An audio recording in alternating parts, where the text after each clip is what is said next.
हमने संज्ञा बना दी है कि हम भगवान से मांगेंगे नहीं तो भगवान देंगे क्यों, देंगे कहां से। भगवान निर्जीव है, उनमें सोच समझ की कमी है, पपेट है वो, जो उनको पता नहीं है। उनको तो सब पता है, इसको किस समय क्या चीज उपलब्ध करानी है, किस तरीके से उपलब्ध करानी है। फिर किस बात की चिंता थी, किस बात का भगवान के साथ लड़ाई की, किस बात के लिए उनको दोष दिया, उनका क्या कसूर था। ईश्वर से केवल और केवल विनती कर सकते हैं, प्रार्थना कर सकते हैं, उसका प्रभाव होता है, उनसे जिद नहीं कर सकते। कल मैंने समझाया था, परसों भी प्रसंग था आत्मदेव जी का, कि उनको बोला गया था कि आपकी किस्मत में पुत्र रत्न नहीं है, लेकिन आत्मदेव ने जिद कर ली कि मुझे तो पुत्र चाहिए। और वो पुत्र फिर कैसा हुआ,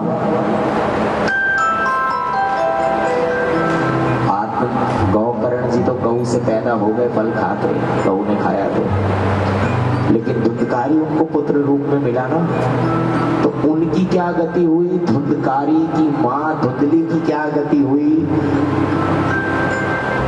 और स्वयं धुंधकारी की क्या गति हुई, भली भांति सुन चुके हो, सब परिचित।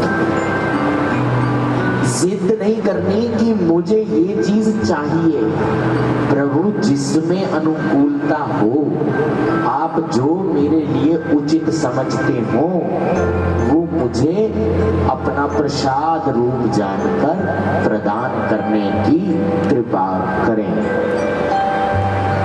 लेकिन ये लाइन और ये शब्द हमारी जबान पे कभी आते हैं, कभी भी नहीं आते। गारंटीड कह सकता हूँ, शायद कोई विरला होगा जो इन शब्दों का को माला में पिरोएगा। बहुत बहुत आवश्यकता है अपने आप को संभालने की, ना चाहते हुए भी ना जाने रोज प्रतिदिन प्रति क्षण क्या क्या कर रहे हैं। इससे बचने का एक उपाय बहुत बढ़िया,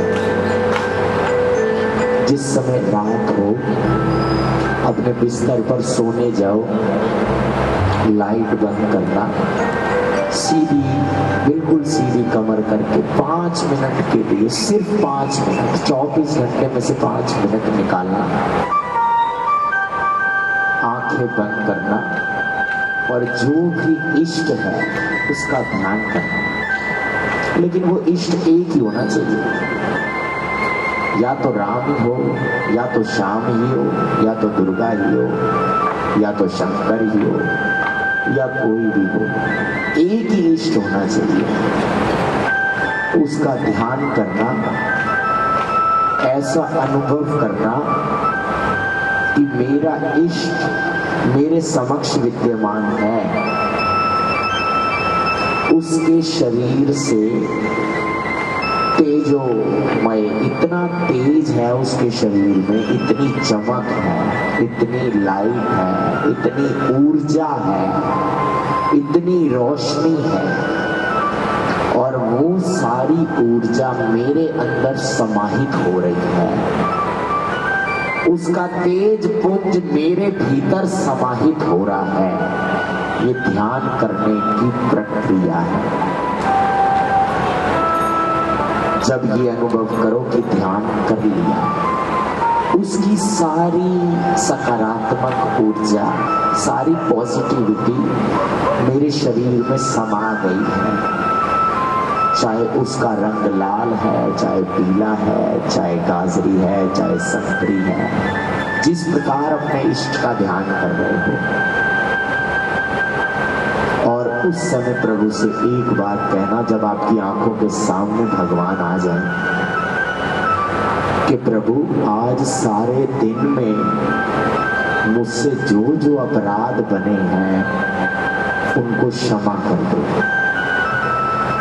आज सारे दिन में मनसा वाचा कर्मणा, अपने मन से मैंने किसी के लिए गलत सोचा हो, मान मानसिक पाप किया हो उसको भस्म कर देना।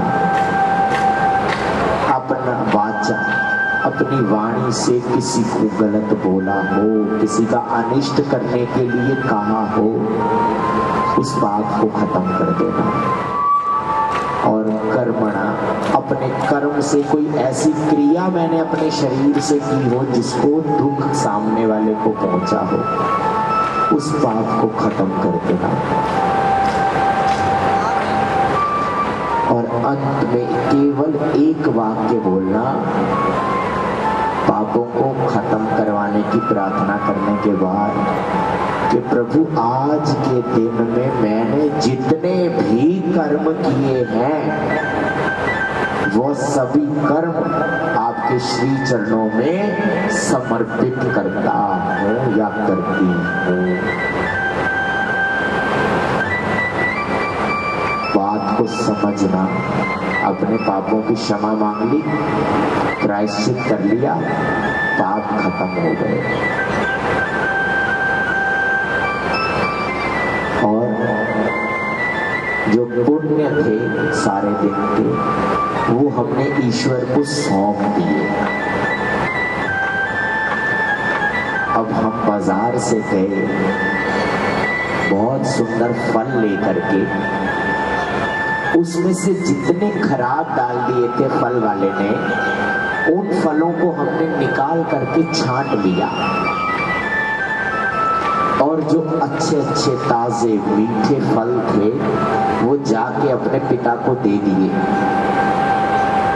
तो पिता कितना आनंदित होगा कि मेरे पुत्र ने इतनी मेहनत करी, पहले तो बाजार से फल खरीदे, फिर उनको छांटा, उनका कचरा बाहर निकाला और जो ताजे बच्चे वो मेरे लिए लेके आए। कितना आनंदित होगा और कितने मन से दुआ देगा, कितने आशीर्वाद देगा। तो इसी प्रकार जो हमारे कर्म रूपी फल थे उनमें से हमने छटाई कर दी, पापों को खत्म करने की प्रार्थना कर दी, हमारी टोकरी में से वो पाप गिर गए। अब उसमें क्या रह गए? केवल ताजे फल, और वो भी बड़ी निष्कामता के साथ, बड़ी सहजता के साथ हमने रात को अपने इष्ट को दे दिए। अब क्या भगवान खुश नहीं होंगे? बहुत खुश होंगे कि ये इतना निष्कामी है, इसको किसी चीज की आशा नहीं है, किसी चीज की उपेक्षा नहीं है, किसी चीज की इच्छा नहीं है, किसी चीज की जिद नहीं है, किसी तरीके की कोई डिमांड नहीं है, केवल और केवल निष्कामता के साथ मुझे भज रहा है, कुछ मांग भी नहीं रहा है। तो वो पिता ज्यादा साथ नहीं देगा क्या अपने बालक का? ज्यादा साथ देगा। उसको, उस बालक के ऊपर इतनी दया आ जाएगी, इतना प्रेम, इतना वात्सल्य, इतनी करुणा उसकी बरस जाएगी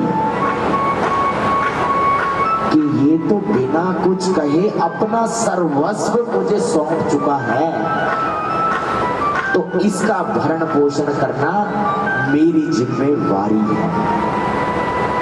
बताया था, हाथ ऊपर करते हैं कि प्रभु मैं अबोध बालक हूँ, आपकी शरण में हूँ, शरणागत हूँ, मेरा उद्धार करो।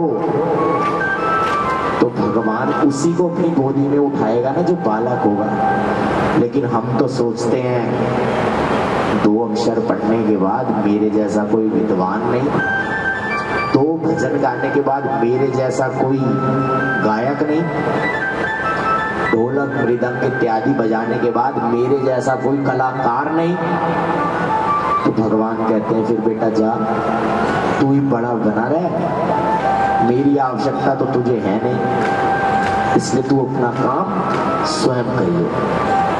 और भगवान हमारा साथ छोड़ के पीछे हो जाते हैं कि जब तक तू शरणागत नहीं होगा ना, तब तक मैं तेरा उद्धार किसी कीमत पर नहीं करूंगा। जब जब तुझे ये चीज लगती जाएगी कि दुनिया के लोग मेरे काम आएंगे, तो पहले उनको अपना लियो, जब थक जाएगा, जब मेरी शरण में आइयो, तब तेरा उद्धार प्रसंग को संबंध कर इसका मिलाएं। द्रौपदी बुलाती है प्रभु को, भगवान आने में बड़ा विलंब कर देते हैं। द्रौपदी पूछती है कि हे द्वारकाधीश, जब भगवान आ जाते हैं, लाज बचा लेते हैं, उसके बाद द्रौपदी पूछती